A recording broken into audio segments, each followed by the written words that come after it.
that was incredible game. But are the 49ers playoffs hopes starting to die? We will be talking about that more. 49ers Cardinals reactions right after this. So guys, this is a Monday night, recording this after the 49ers lost to the Cardinals yesterday. Trey Lance's first start. I just wanted to quickly get a few things that I learned from this game. It was kind of a depressing loss, but first thing, number one, Trey Lance, this was not his fault. Yeah, he made a few bad plays, but Trey Lance was not that bad. I feel like he was good for a rookie QB. He had one interception, but yeah, that's fine. But honestly, let's stick with the pros and cons of this win. The pros were that Trey Lance did look decent for what he was asked to do. He actually looked really good in this first start. Another pro is that the defense, held one of the best offenses in the league to, 17 points, okay? And then, the corners did decent. But again, Josh Norman, that was one thing that we needed to address, and we didn't. The corner position was just getting eaten up, and it was just not good. But the thing is we overall did a really good job. Hats off to D'Amico Ryans, because he's right now outplaying his head coach right now. Kyle Shanahan is outplaying Kyle Shanahan. It's really incredible to see. What if Trey Lance what if Jimmy Garoppolo, what if he played better than Trey Lance in this situation? I don't think so. Because a lot of run plays that Trey Lance scrambled out of pressure on third downs and completed the third down because he ran for it would have resulted in Jimmy Garoppolo's sack. If you look at Chandler Jones, that would have resulted in a Jimmy Garoppolo sack. So it's going to be interesting because Jimmy Garoppolo there would have been a lot more sacks in this game if he would have played. This team probably would have struggled a lot more because Trey Lance gave them chances. He gave them opportunities to where he could run out and get a first down, which those are things that Jimmy Garoppolo cannot do. So, very encouraging. It's going to be interesting to see if the 49ers Jimmy's still injured after the bye week, because next week's our bye week, but it's going to be interesting to see if they say, okay, Jimmy Garoppolo's injured, let's give Trey Lance another week against the Colts. At this point, I think just do it, because we've seen Trey Lance, he is the rawest quarterback. He is not getting developed properly. He needs to play. He honestly does need to play. He doesn't have the proper coach, I think, to develop him. So he needs to play. Trey Lance really needs to play. Just some cons. We were averaging, I can look it up right now, we were averaging roughly 4.7 yards per carry on the ground with the running backs. And our highest runner was only carried 9 times. I'm looking it out right now, NFL scores.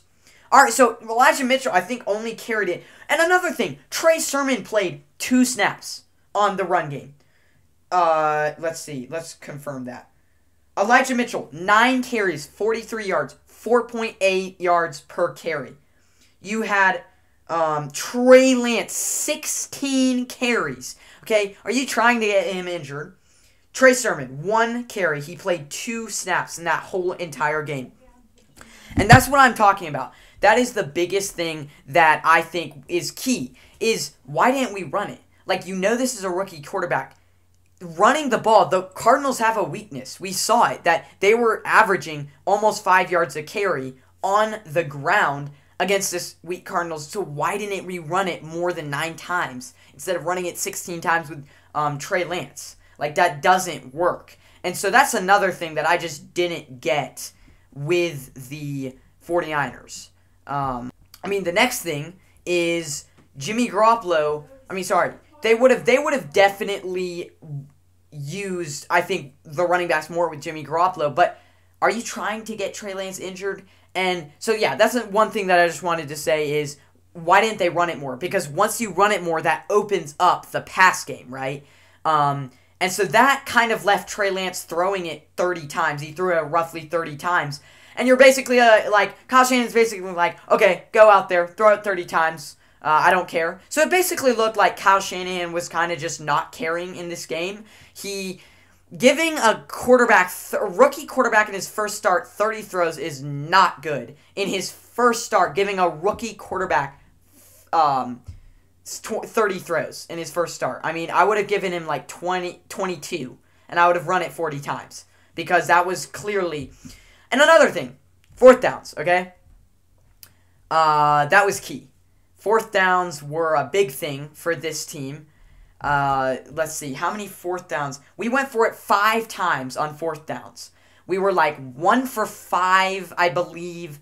And one of the times, I went back and looked at the highlights. I watched this game, but not the earlier parts of it. One of the times, we were at the Cardinals 30. Don't forget, we have Joey Sly, who has a big leg. I mean, he can kick 50-yarders. So this would have roughly been a 50-yarder, okay? It's a 4th down and 2, or no, 4th down and 2. And the 49ers decided to go for it when you could have just kicked a field goal. So right there, it would have been 3-0, because at that point, it was earlier on in the game, first quarter, first drive. Cardinals would not, 7-3. Would have been 7-3. So then, that's the thing. Another thing.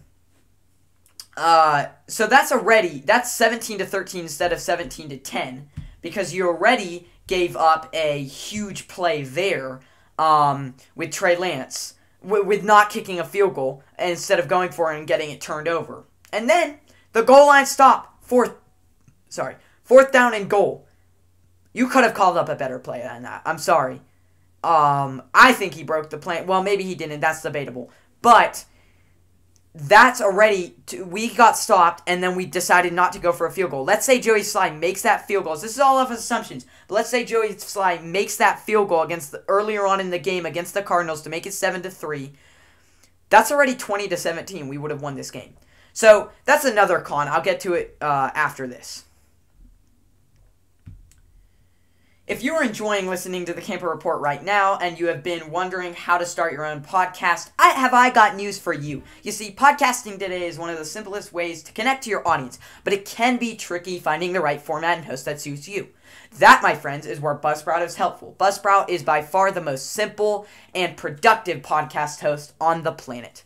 For starters, you will get a great-looking podcast website, audio players that you can drop into other websites, detailed analytics to see how people are listening, tools to promote your episodes, and many more features that I have not listed. Their team members are friendly and they have helped me with my every need. My favorite part about Buzzsprout is that it enables you to track your recorded episodes easily, which is why I chose them. This podcast host is so good, it has significantly assisted over 100,000 podcasters, including myself, to get their message out to the world. The Buzzsprout team is committed to aid every question or issue that you have. Buzzsprout gets you listed to every major podcast platform, which is another feature that props up your show. It is so easy. All that is required is a quiet space and the gear that is already available to you. If you want to upgrade, Buzzsprout has tons of guides to help you find the right equipment at a suitable price. They post blogs and YouTube videos every week, which gives you guidance from experts. Podcasting isn't hard when you have the right partners. To start your own podcast and get a $20 gift card if you sign up for a paid plan, follow the link in the show notes. This lets Buzzsprout know the Camper Report sent you, and it helps support our show. Buzzsprout, the most complete podcast host available. So, as I was saying, another con. This offense was atrocious. And I think Trey Lance had a part. I think Trey Lance had about 30% to blame for this. But Kyle Shanahan gets 70% of the blame. Okay, like I said earlier, you don't run the ball enough. You basically say, hey, rookie quarterback, you're going to go out, throw it 30 times. Bad decision right off the bat, okay? Running the ball controls the clock. I want to see, another thing, didn't give Trey Lance, you were basically putting him as a pocket quarterback. You did not give Trey Lance a chance outside the pocket. You didn't roll him out. Because remember, in preseason, first game against the Chiefs, he rolled him out for a beautiful 80-yard touchdown to Trent Sherfield. That's another thing. He didn't play Trent Sherfield, who has been Trey Lance's biggest target in preseason, okay? He plays Travis Benjamin instead as our number 3, okay? Running the ball controls the clock, right? So Jimmy Garoppolo, they run the ball a lot with Jimmy Garoppolo, and they didn't. He can win games by running the ball. They didn't in the NFC Championship game. So yeah, Trey Lance isn't like Jimmy Garoppolo, but you can still run the ball with him. So that's another thing. Why the heck didn't they run the ball? We've seen that running the ball controls the clock, and we've seen that Kyle Shanahan can do it to win games. So that's another thing that I didn't really get is you've won games by running the ball. Why didn't you control the clock and kind of keep that Arizona Cardinals offense out of there? The only reason why we were in this game is because of the defense. DeMeco Ryans, hats off to you. But this offense was atrocious. It was horrible. It was bad. It was just, we could have executed a lot better. This offense is probably one of the worst executed teams right now in this league. So that's what I got to say. But let me know what your guys' thoughts are. Support the show at Patreon. That link will be in the description. Buzzsprout, as you said, great podcast director, great podcast host that you can get onto many directories with and just start your own podcast. It's very easy. Buzzsprout. And let me know what you guys think. If you enjoyed this video, give it a thumbs up. Subscribe if you haven't already. But I am just, my power rankings will probably be coming out tomorrow or the next day. I might be doing another show later on today, but I wanted to give you guys my mini reactions to this game and just say, man, this team really, why? So that's what I got to say. I'll see you guys in the next one. Thank you for tuning in to the Wild Football Show. Peace.